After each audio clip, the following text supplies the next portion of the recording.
Learning is never what one expects. With each new step, a challenge must be faced. And the unexpected which confronts each man becomes an obstacle to his goals. This is the story of a group of professionals whose purpose in life is to guide and nurture the relearning of behaviors which each of us daily take for granted. And above all, it is the true story of one man and his family, whose determination and persistence in reaching a common goal inspired the making of this film.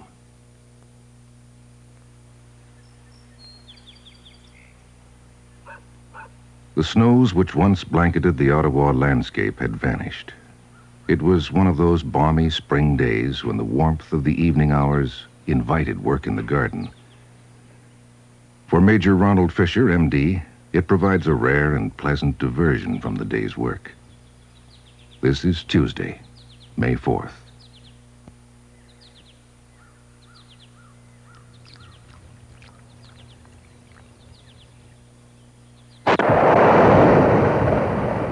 And on Range Papa, Paderborn, West Germany, an accidental explosion shatters the annual training. Now, a Canadian Forces ambulance speeds out of the Senelager Training Center in a race against almost certain death. 3 little maids from school are we, proud as a schoolgirl well can be. Back in Ottawa, Captain Tanya Pirker enjoys her rehearsal. It is the director who races to prepare his cast for the Mikado's opening night. They begin again.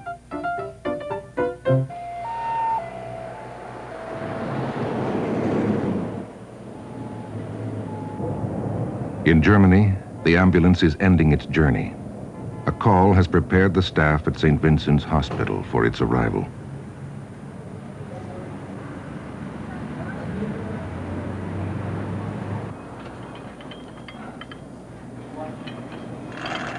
Working out in an Ottawa gym, her breathing strained, all thoughts of the day's work at the hospital behind her, Anne-Marie Poirier pushes herself as hard as she pushes her patients.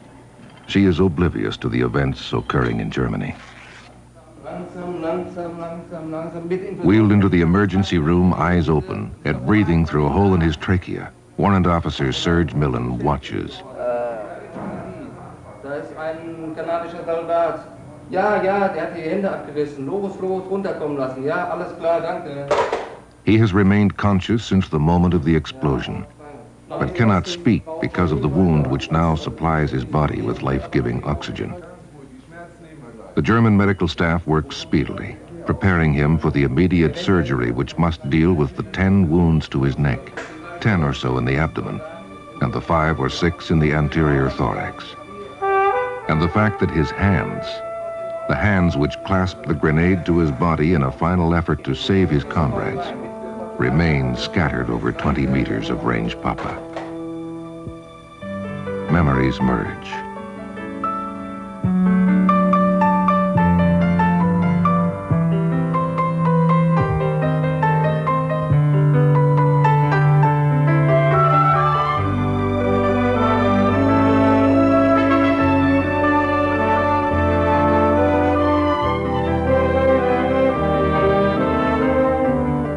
Our story is dedicated to all individuals who, when confronted with physical disability, respond with a higher courage.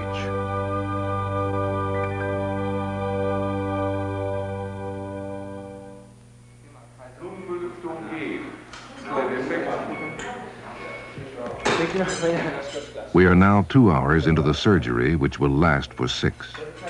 Dr. Westphalen and his surgical team determine that reimplantation of Serge's fingers obtained through a painstaking search of Range Papa, is impossible. This is due to the spaghetti-like condition of his limbs.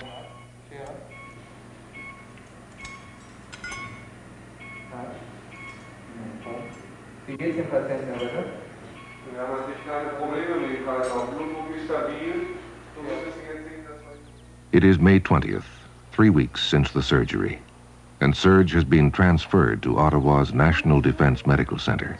Hi, I'm Captain Packer. How are you? Not too bad. Not too bad? I, How are things doing now that you're over in Canada?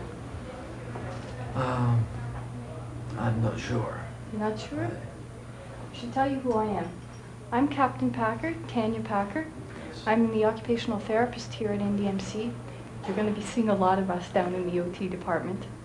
Tell me what you're doing for yourself. What kind of things you're doing to look after yourself right now? I don't do much anything. I read the book. Okay. Are you brushing your teeth? No. No. Who's doing that for you? Nurses. The nurses. My wife does. Okay. How about eating? You eating by yourself? No. No? Doesn't that get kind of inconvenient to have to wait until someone else is going to feed you all the time? I got no hands. I can't do Okay. anything. So you're just sitting around letting everybody do everything for you? Yeah, I have to because I can't, and it's only gonna take not much longer, and I have hands. What do you mean, not much longer? What, maybe 3 more weeks now. It's been 3 weeks, 3 more weeks is okay. I'd live until now. Yeah. So then when I get my hands, I go back to work and do my things. What The about- doctor I had in Ireland, he told me that I have hands with fingers that move, and just like I had before. He told you had fingers that were going to move like the other ones. Yeah. Okay. So I expect to have them soon. Okay, but at least you have to be able to look after yourself the way you are. Like this. Mm-hmm. Mm. What did this doctor tell you they were going to look like? He showed me his hand and he moved his fingers and And he said they were yeah, going to do he this. says that's what I was going to do. And And I did he can- tell you how this was going to happen? Did No. he tell Captain Tanya Packer faces a problem, one she feels occurs all too frequently.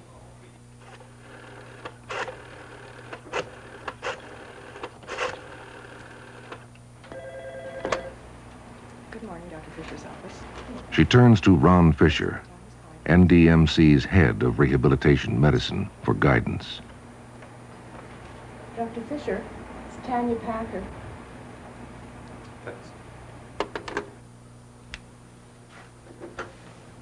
Dr. Fisher? I've just been upstairs talking to a new patient. He's a bilateral upper extremity amp. The uneasiness created by Tanya's call plagues him during the remainder of his day. We can get you on that, on the air split. Later that evening, while editing his soon-to-be-published volume on amputations and prosthesis, part of his mind continues to search for the best approach to Serge's rehabilitation. Exactly where you want these things. We have to check these crucible diagrams. For now, he will continue to let Tanya's instincts guide her. This is a picture of one that has a hand. Does the fingers move? The fingers, they move like this. These fingers move, these fingers don't move.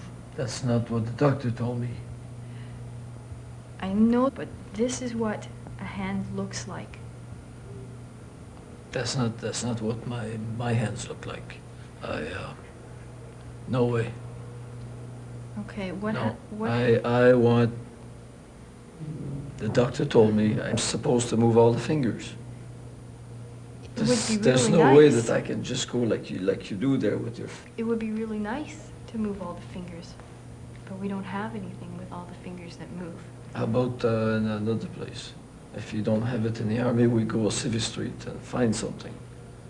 There's nothing that I know of on Civvy Street either. Tanya's answer is too often echoed by other directors of occupational therapy, like these colleagues representing Ottawa's medical institutions at one of their monthly meetings. Usually alert, today Tanya seems preoccupied, her thoughts continually returning to Serge. The loss of hand function through injury may not only be frightening, but often constitutes a crisis by threatening economic security and ego. As Tanya reads, she is reminded of Dr. Fisher's approach to these problems, stated in his book. Implicit in many occupational therapy treatment plans is the goal of social-psychological support. By providing special attention through encouragement and expressing hope to patients, occupational therapists are contributing to the patient's ultimate performance and achievement.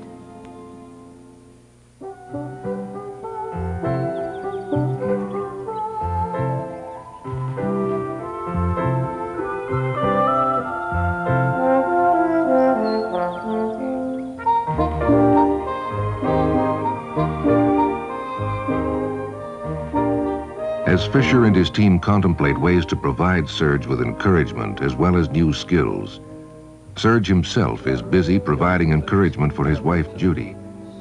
She is to return to Germany tomorrow and is torn between her desire to remain by Serge's side and the need to rejoin her children. Will they help me there? Oh, of course. Yeah? There's about 510 van doos ready to help. They're all backing you up. Who's going to pack everything for me? There's not going to be enough room in the apartment for 510, so you just shoot some out. Just go and do your business. Whatever has to be done. Take your time. I'll do my therapy. What's his name, Dr. Fisher. Dr. Fisher? The therapist said that he's the best, one of 5 best doctors in North America that works on hands, feet, and things like that. So, And you tell him you want hands, not hooks. I will. No problem. Does that hurt now? Yeah, well, it's not so bad, but it's when you rub too hard, it hurts. You put your hand there. Hey, going to be all right? Sure? Give me a smile.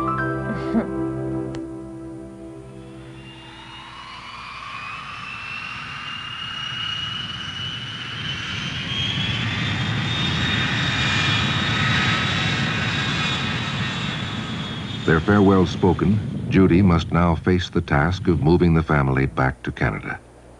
Moving away from their neighbors, their friends, and the home they've known for so many years. By tomorrow, Judy, her mother, and the 3 children must begin. Come on in, please.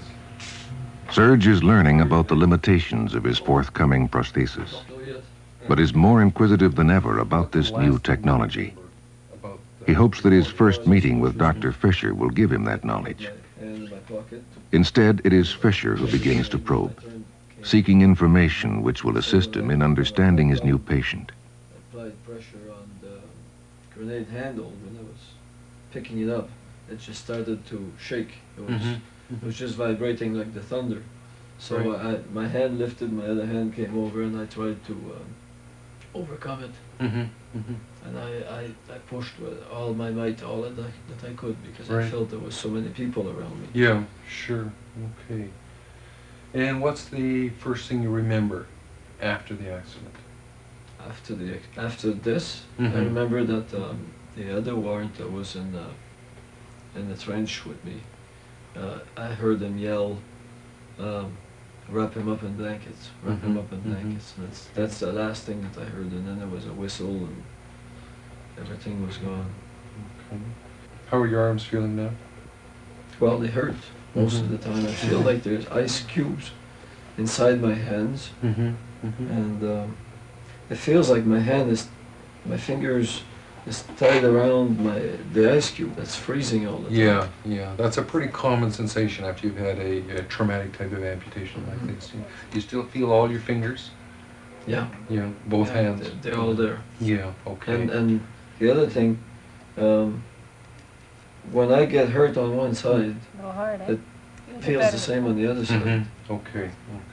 I don't know whether anyone's told you, but this sensation that we call phantom is perfectly normal after an amputation. It's not that you're going crazy or anything like that some people get the idea that it's not real. It's very real, okay? And it's not phantom pain as has been described by a lot of people. And pretty well every amputee goes... Tanya assigns Anne-Marie Poirier as Serge's therapist, as she begins teaching Serge how to use the universal cuffs to meet his routine needs. She is also attempting to establish a pace for his therapy. It is soon obvious, however, that Serge intends to set his own pace, one that will push himself and others around him to their limits. He uses his next meeting with Dr. Fisher to feel out the technology which influences his future. You're trying to tell me that bionics don't exist? No, not for you. That's something for the future. I know the hooks it's the old Captain Hook image, you know, of a hook sitting out there. But you will find that that's probably one of the most functional devices that you will have in everyday use. They transplant hearts now, they transplant lungs and kidneys and eyeballs and things like that.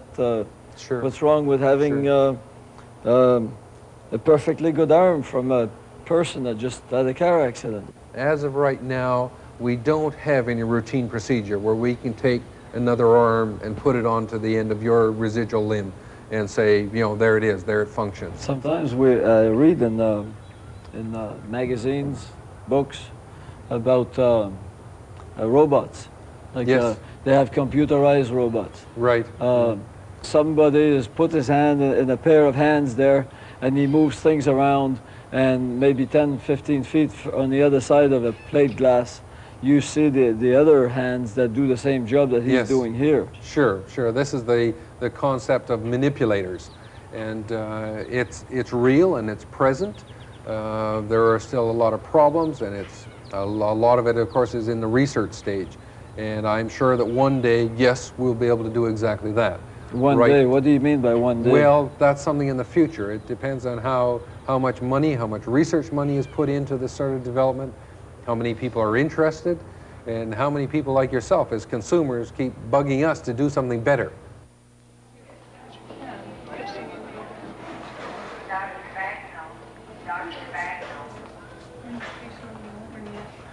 So how's Serge doing? Well, I'm teaching him how to use his universal health now. It's not too bad. He's feeding himself, eating, Well, trying to. working on it. Yes. How is he psychologically? Psychologically, you should be starting the depression soon. No signs No yet? signs yet. Keep watch. Yeah. At some time or other, every kid has found an injured bird or small animal. Their natural reaction always seems to be one of caring, of playing doctor or nurse, attempting in their own small way, often futile, but always loving, to heal that injury, to make things right again.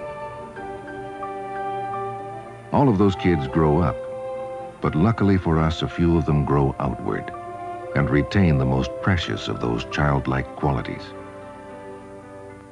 Luckily for Serge, Dr. Fisher had selected his team well, searching for professionals like Anne-Marie and Tanya, individuals whose goal in life is helping others help themselves. Anne-Marie Poirier, who is slowly building a high level of trust between herself and Serge, a kind of empathy which will carry over into her off-duty hours and cause her to constantly search for ways to strengthen and hasten Serge's rehabilitation.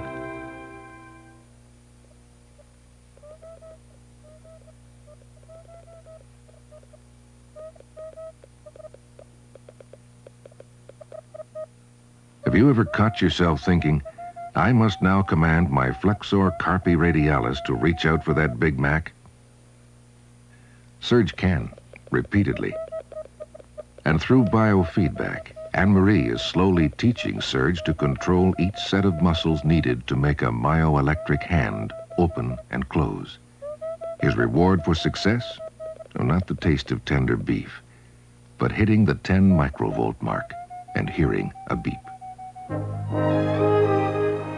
But after weeks of practice, a real reward, Serge goes to the Royal Ottawa Rehabilitation Center, where his prosthesis will be constructed. Okay, you want 2 dots? Yes, please. And about there. Okay, could you hold this one over the sides? Okay. Medial side. Right there. Thank you. Make a contraction. Okay.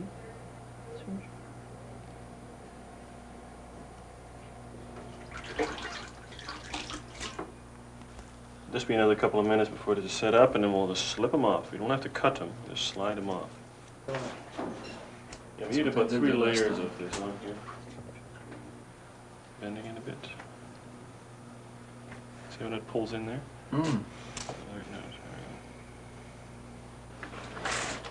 This is the bin that we use to hold the plaster molds in. Mm-hmm. Okay. And it's just put down into the vermiculite to hold it in position while we pour the plaster of Paris. And how long does it take to dry? About a half an hour. That's It's all. during this initial casting procedure that Serge will get to know Tony Vandervoort, head of the prosthetics department. Take the plastic An invitation to check out the workshop not only intrigues him, but allows him to meet the rest of Tony's staff. The laminating table where the actual prosthesis is fabricated out of plastic. And that's where we're going to go next. That's the shape of my arm. That's right. Let's go and have a look at it. Okay. Move your arm and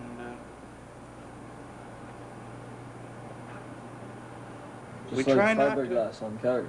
fiberglass on cars, which is usually epoxy or polyester resin. This is an acrylic resin. This arm is not yours, but it's very similar to the one that you're going to be having. And what we would do is after the socket is finished, like the one that Gordon's made, we would remove it from the plaster cast, and we would cut 2 holes in it. And these holes are for where the electrodes will be fitting in. Now these are the electrodes. Yeah. These are the things that pick up the muscle signals. Now they should snap on like that. Now for your type of arm, we would be using this type of hand, which screws onto the end of the socket. Oh, that's how it goes on. Now, the last thing I have to do is tighten the wrist to give you the amount of friction that you want. I do that by rotating a locking ring on the wrist. So I'll be able to turn the hand around. Yes, So- that's right. I have to try and slip the mechanical fingers inside the cosmetic fingers.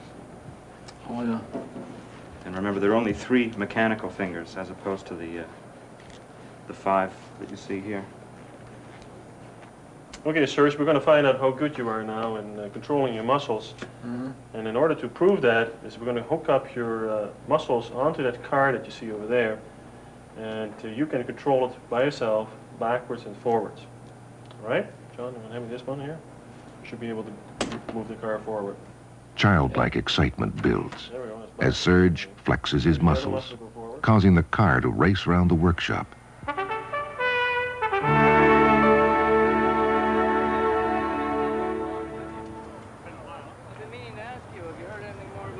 Throughout the first few months after the accident, it was not only the Van Doos in Germany who kept track of their comrade, but his buddies at home. Warrant Officer Rusty Steele, Serge's career manager and friend, kept in constant touch, not only with Serge and the family.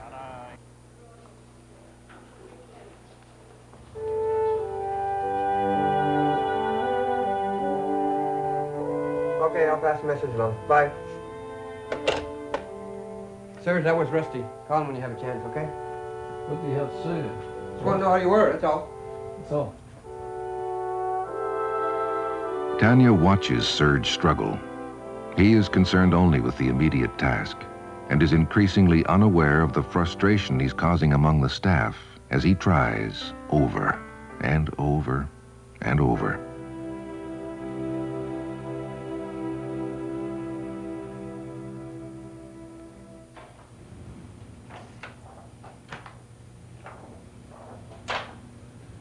This is his residual limb of the upper extremity in his elbow. You can see the obvious fracture.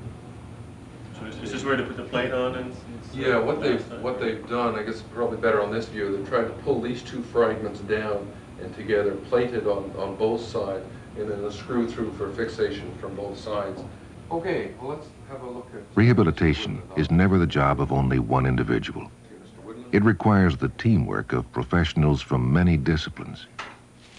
Dr. Fisher's clinic at the Royal Ottawa tests their skills weekly as they provide treatment for what seems to be an endless number of patients. How are you this morning? Very good, thanks. Good, good. These are some members of the team. David, the physiotherapist, Lynn, our OT, and Tony from prosthetics, Mr. Woodland. And Captain Bailey is his nurse over at NDMC. Good. How's the arm feeling today? Good. Good. And the leg? Yeah, good, good. And how's the leg? I guess that's better than ever, too. Good, good. Everything's quite good. That's great, that's great. Okay, I'd like to have a look at, just briefly, at your arm and leg and let the people have a peek at them. So maybe we can have you move over onto the bench, Mr. Woodland. Can you manage to get over on there okay? Oh, yeah. Not too high? No, that's good. Bench is a bit high. Good. And maybe we can just have your shirt off. We'll have a quick listen to your chest there too. Okay, thank you. Bye-bye.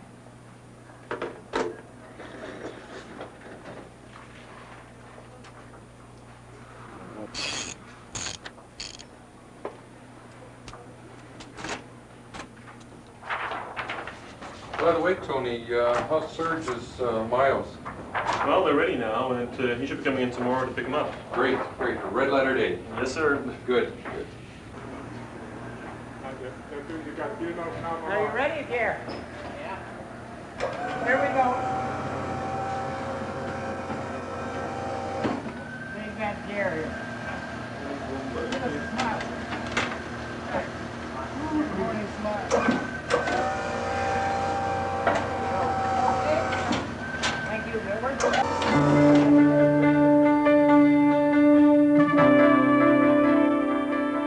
Serge cannot wait to try out his new hands. As they walk, he is already making plans. Plans of his future progress, which will provide a challenge to his courage and determination in the months that lie ahead.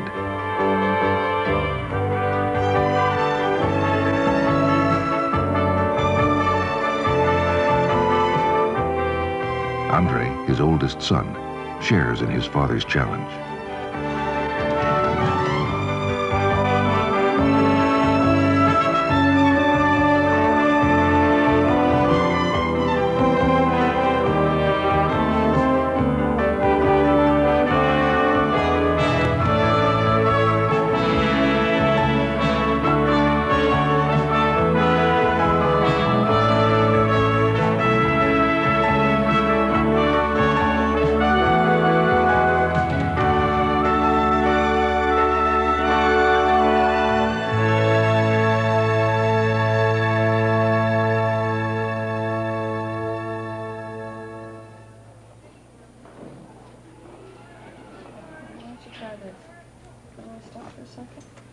Okay, you're slipping a lot. This should stop the pad from slipping. Oh, that's a good idea. Hope it helps. During these months, Serge continues to persist in his efforts to make his rehabilitation occur now. Elbows way up in the air. To hold it like that. Elbow down? Elbow down. Yeah. His family and friends describe this effort as second nature to Serge. Pirker's pressure. That's easier. 2.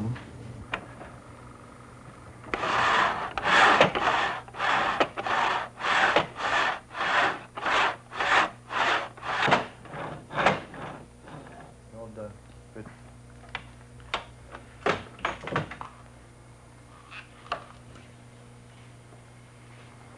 Whatever task is placed before him during the therapy process, he attacks it with such persistence that many now see him as too stubborn. And go around, do the front. You're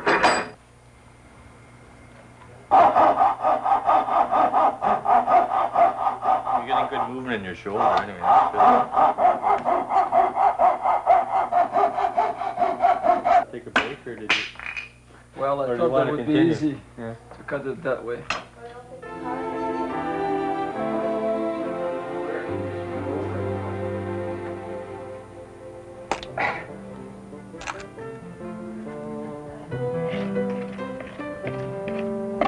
They sure don't work like the old hands I used to have.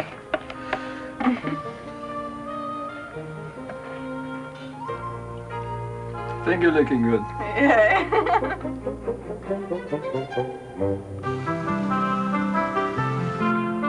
Who put the grills upside down in here?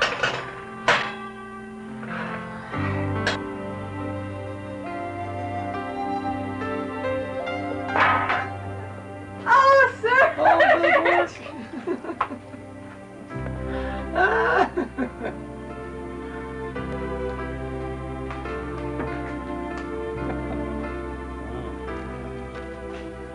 The moment of truth, eh? That's not bad, Serge. Being an expert on cupcakes. I agree with you.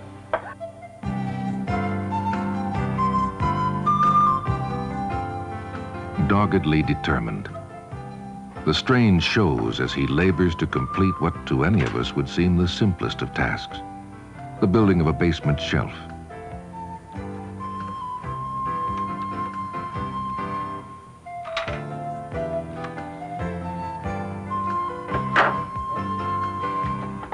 His prostheses are heavy and painfully awkward to work with. Each movement strains both his arms and his patience. He has been warned about this repeatedly. His will may be cast from Toledo steel, but his prosthesis and his body are not.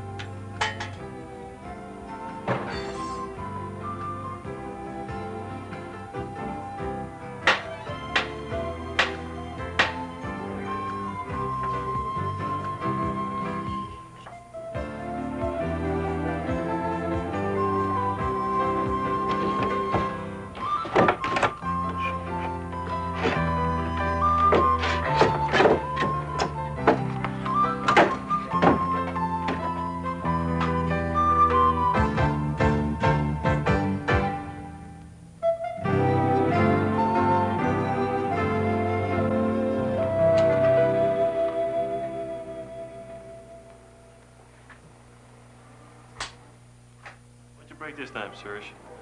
The screws keep coming loose. Likely story, this happens all by itself. Eh? We've got lots of luck. Well, it does happen when I'm working. Mm-hmm. See, the hands, since I started wearing the hands, I gain a lot of strength. The blood flows in my arms, but there's not much improvement in the hands. They just, I wear them and work, and all of a sudden they stop working. There we go. Okay, it's good for another 25 miles anyway. Most of the time it happens on Friday afternoon. So Friday afternoon, Saturday, Sunday, I'm out for the whole weekend. If it's a long weekend, hell, what do? Sit around the house, do nothing. They'll give you a private phone number so you can call us. Very good. Please do. Serge! Come on, it's time to go. Okay, it'll be just another minute. Somewhere between frustration and exhaustion, Serge is beginning to create high stress for all who are close to him. Even Judy is not immune.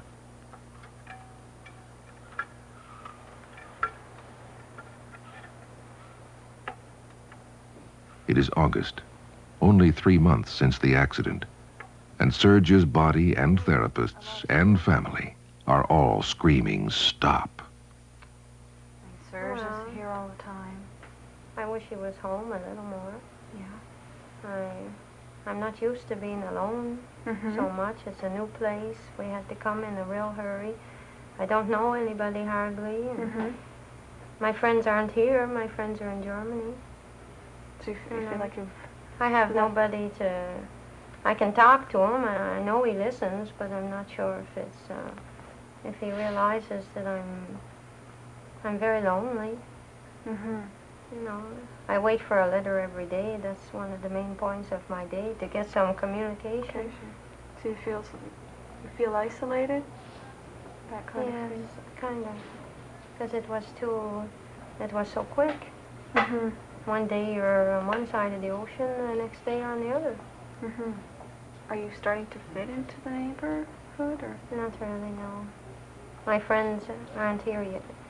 I'm still, my body is here, but my mind is still back in Germany with my friends who went through everything with me. you know, we have a nice neighbor, and but then we have some people, they want to help, but they're upsetting him. He gets upset, I get upset, and it's, I just don't know what to do sometimes. I think if we could get away and just be by ourselves with our children, there'd be nobody around. And how do you feel about him spending so much time here in therapy? I mean, he comes in, what, around 8, 9 o'clock in the morning, he's at 4. How do you feel I know about he that? needs to come. Yeah. But I wish he could stay home one day, just one.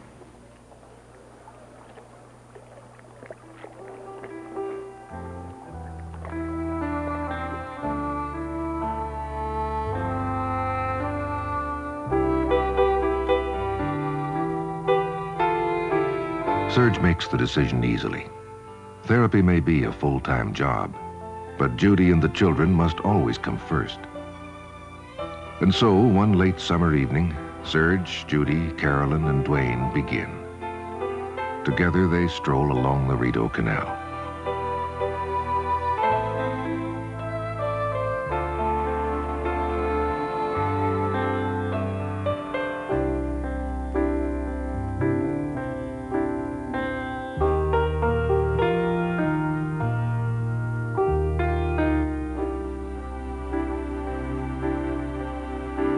As the sights and sounds of summer begin to fade into autumn, those feelings which define a family are rejuvenated.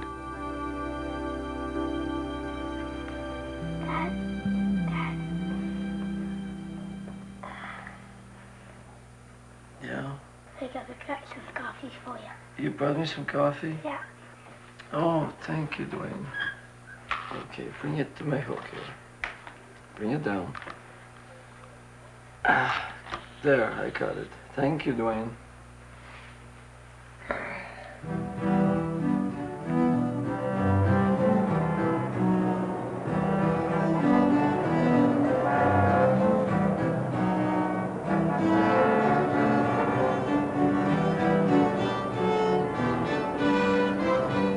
That's the one here. Yeah? Yeah, I was looking at that one. And I played around with it a few times. How are you today? Hi, pretty good. What can we do for you? Well, I was looking at this computer there a few times before, and I read all about it in the Computer Shack catalog. And, what are you going to use it for? That's just for myself to learn computing, to learn how to do, what do you call it, making your own programs. Fine, basic. Programming basic, yeah. The one with the extended basic would be a good start with the 16. In one way, it was a present for Serge. How many do you want? Yet in another, it represented perhaps a glimpse into the future. For it is his future employment which weighs on Serge's mind this Christmas.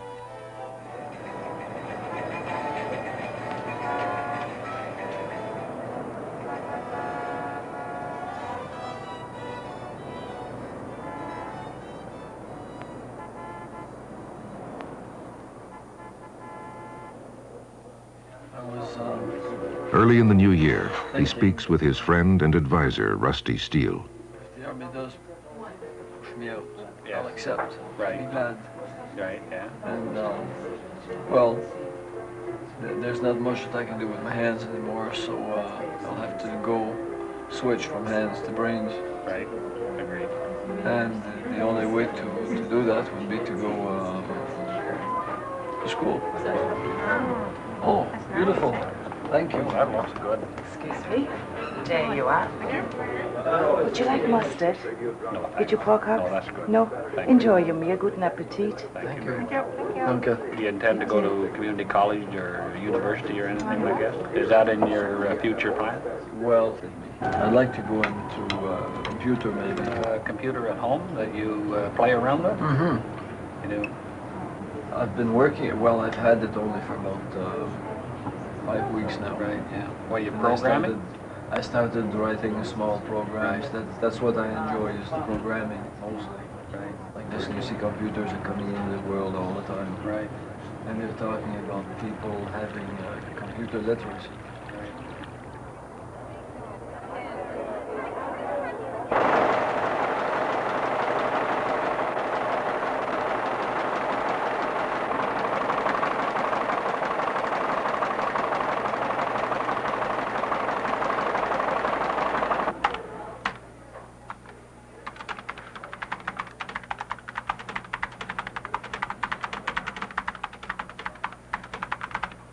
stand by V41. Up on The accident V41. happened just after 11 this morning in a Stand by second-floor PV. lab of the Marion Hall building. Two students were working with a chemical, possibly hydrogen fluoride, when an explosion occurred. And lose it. 23-year-old Jim We'll be coming back to Gilmer studio on camera 1. Stand by lost Sue one on of his 1. hands in the blast. His other hand was badly injured. Another student, 22-year-old Lydia Ratzavicius of Toronto. As a lot of the younger people are in a traumatic... 9 months after the University of Ottawa explosion, Dr. Fisher feels the time is right to ask Serge for his help with another amputee's rehabilitation. Serge's experiences in coping with the loss of both hands, as well as his ability to speak easily about the ways he found to adapt to his disability, allowed him to talk easily with Dr. Fisher's patient. He responded enthusiastically to this new role.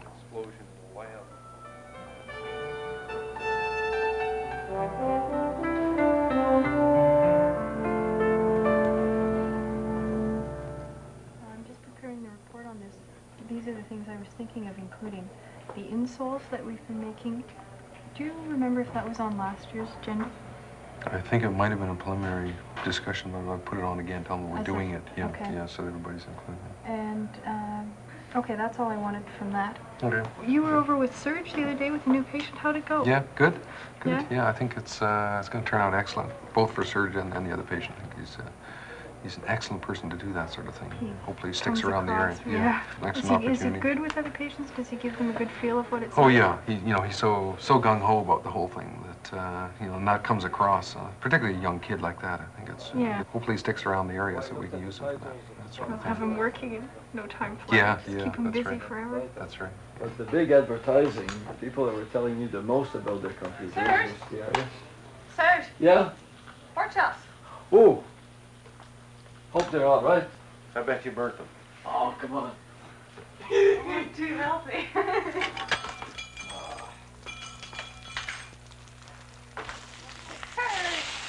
Well, that's one of the advantages I have on your fingers. With that comment, Serge is reminded of his first statement to Tanya and Dr. Fisher. I don't want hooks. I was promised hands. Now he's finding out that they were right. Dirty things, hot pots, Flipping over pork chops. flipping over pork chops. There's a lot of grease on here. Okay, I'm just going to check your harness, okay? Make sure everything's all right. If you were cooking, your fingers would be greasy too. Yeah, eh? Are you having any trouble opening or closing? No. No? No, it's Can you not show too me? That's going good. Okay. Does it feel good on here? It's not too tight or too loose?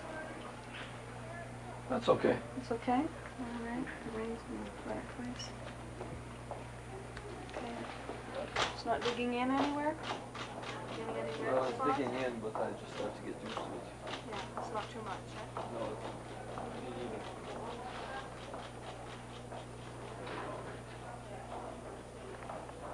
The hooks that reminded him of the captain in Peter Pan are the most versatile of the appliances, offer him the most advantages.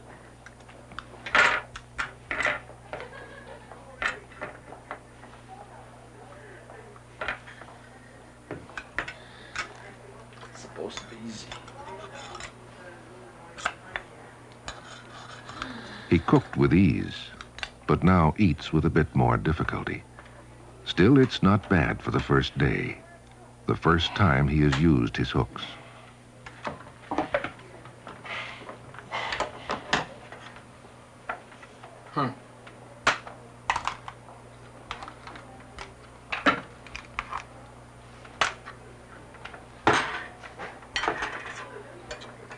Oh yeah? I'm gonna have lunch.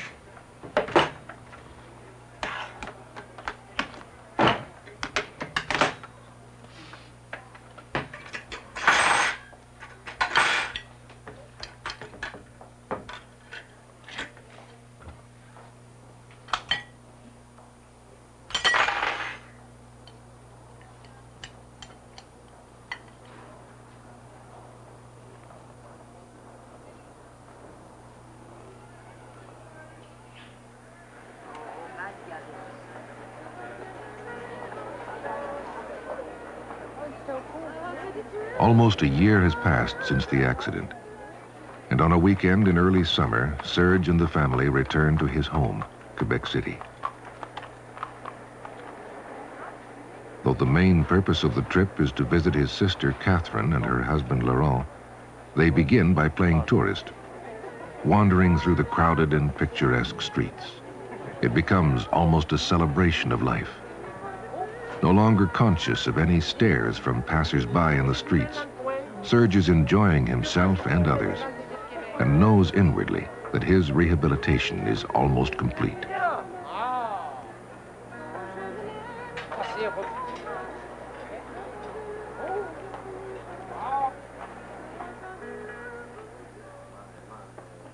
Later that evening, seated around the kitchen table, Serge talks with Laurent and Catherine about family matters, his feelings, and his future. Une amputation d'un bras puis d'une jambe, ben des deux bras, puis des affaires de même, tu sais. Les remettre sur pied, puis leur donner de l'encouragement, puis des affaires de même. Qu'est-ce que c'est qui satisfait le plus? C'est satisfaisant, ça. Ça fait que... Moi, je pense... Ça m'intéresse. Ça m'intéresse, mais disons qu'Ottawa... I was trying to tell Catherine and Laurent how proud I was of my work with the amputee visitation program, but there just wasn't enough of it to keep me busy. À côté, ça m'intéresse. Ben, j'ai commencé à faire un peu de démarche pour ça. Disons que j'ai vu mon docteur. J'ai vu mon docteur la semaine passée, puis j'ai pas eu la chance de parler. Il est occupé là aussi, beaucoup. Les applications que tu parlais que tu devais faire, moi je te verrais dans ce domaine-là. Les compléter ça. applications. Tu devais aller, je sais pas là. Tu avais une application, mettons, de placer, tu disais que tu allais au... Tu voulais aller voir ça. bien haute, là. Laurent asked me about employment, and something happened. And all of a sudden I was angry. I was thinking about the last job interview. I never thought much about how it would feel to be part of a minority. But when I sat in front of the interviewer, he told me I was one. Finalement, les derniers mots qu'il m'a dit, c'est que j'aurais des meilleures chances d'être employé dans une certaine situation parce que... I don't like being labeled. Maybe some people do want a label for themselves, but I don't. I may have had my hands amputated, but I don't want to be labeled as handicapped or disabled. I'm Serge. I want them to employ me to fill a job, not a quota. As he speaks of his experiences during the last year, the difficulties and those feelings which caused him to succeed, to reach his goals, he is unaware that upon his return to Ottawa, Dr. Fisher will ask him to try to share some of those things which seem to have made his rehabilitation somewhat easier than many others, with another of his colleagues. One other thing, Serge, I know that during your rehab you haven't seen a psychologist, and on the team I have a young fellow who's the psychologist on the team. Not that I think you need any help at this time in this particular area, but what I would like you to do, if you don't mind, is to see this fellow and have a chat with him so that he can learn how you coped with this whole process and how you managed to get through it, so that hopefully we can help others get through it as well as you did. And if that's okay with you, I'd like to set that up for you. A psychologist? Yeah. Oh. Okay. I never saw a psychologist before. Yeah. Be a bit different. Wouldn't it? Sure. That time that my little boy came home with, he had a couple of little friends with him. And one of those boys just came to me. It was the first time he came to our house, and he just asked me, how come I had hands like that, not like everybody else? I said, well, it was just an accident I had about a year ago. And I proceeded on to show him what it looked like. Because he was sort of curious, and he was loud too, and he was making noises, and he looked like he was able to take a whole lot of stuff. So I just went like this, and I took my arm off.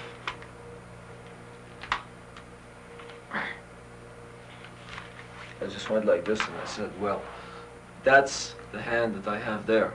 But when you see the other part, it's not quite the same, and I went like this, and he says, "Freaky!" He took right off. How did it make you feel when he said that? Well, I thought it was quite funny. It doesn't bother me. Seems that even if you're comfortable with it, dealing with the reactions of others is something that you have to continue to work with. That's why I was going to ask that question about shaking hands. Should I go right ahead and shake hands with people, or should I just sit there and let them decide? How do you feel about it? What would you like to do? Well, for me, it's fine. Well, I used to shake hands all the time. Now, I have funny feelings. Like when you came in the office, I didn't know exactly what to do. I just sat here and we said hello, and yeah, I didn't do any gesture to advance and shake hands. Yeah, I kind of felt the same way. I wanted to shake your hand because it's a kind of a usual way of greeting someone, but you didn't offer it to me, and so I didn't. But maybe we should now. It's good practice to take. Yeah, I think so. You mentioned that sometimes you have trouble with the reactions of other people to you, even though you're pretty well adjusted to living with prostheses. Has that affected your wife at all? There's one way of saying that is, I'm always the subject, the center of conversation, because I got my hands blown off, I wear prostheses, I look different. People are always asking her questions. What happened to your husband?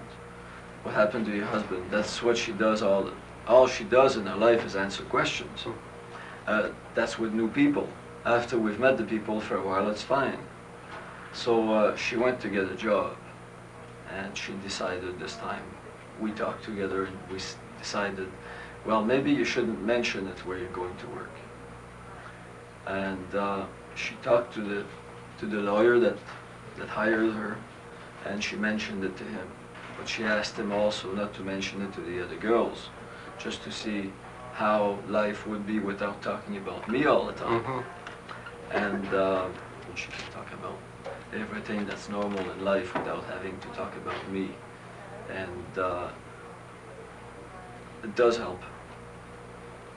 Okay, going through an accident like yours, I'm sure was a major shock and something that you had to adjust to, as I'm sure it would be for anyone. Was there any point in which you had a psychological reaction to that? Psychological reaction?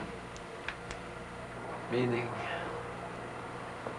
Perhaps a feeling of loss or sadness, anything like that at any time? At the very beginning, when I was still in the hospital in Paderborn, and I had my bandages around my stumps, my wife and my mother-in-law came to visit me. And I said to my mother-in-law, I got no more hands. And she had a quick answer. She just went and said, well, what are you complaining about? You still got your brains. So I didn't really have anything to complain about since then. She made me realize that I was not completely gone, that I still had something to go on. You never had that feeling of depression, though, at all in your whole process? No, experience that you had? Depression is something that's difficult for me to understand. I never got to be depressed. People talk to me about depression, and I try to understand, but it just doesn't come to me. I see life one way. There's only one way to go. Like if there's air bubbles in water, they don't go down. They try to go up all the time. And there's only one way to go. If I sat there and cried, I wouldn't get anywhere. There wouldn't be a life. It wouldn't be worth living. So I have to go ahead. Serge Millen has remained himself and succeeded in reaching his goal. It is true that he is somewhat unique among amputees, but it is not some special ability or inherited trait which makes him so. It is simply his mindset, his persistently positive attitude toward his rehabilitation, toward his life in general, which facilitates his success. And so long as Serge and others like him receive the support of family, friends, and society in general, their success will continue. What Serge is not is handicapped. These labels we attach to people, the names and all the other things that identify the individual by distinguishing him from the masses, are just what prevent genuine knowing. And these labels have replaced human meanings, unique feelings, and growing life within and between persons.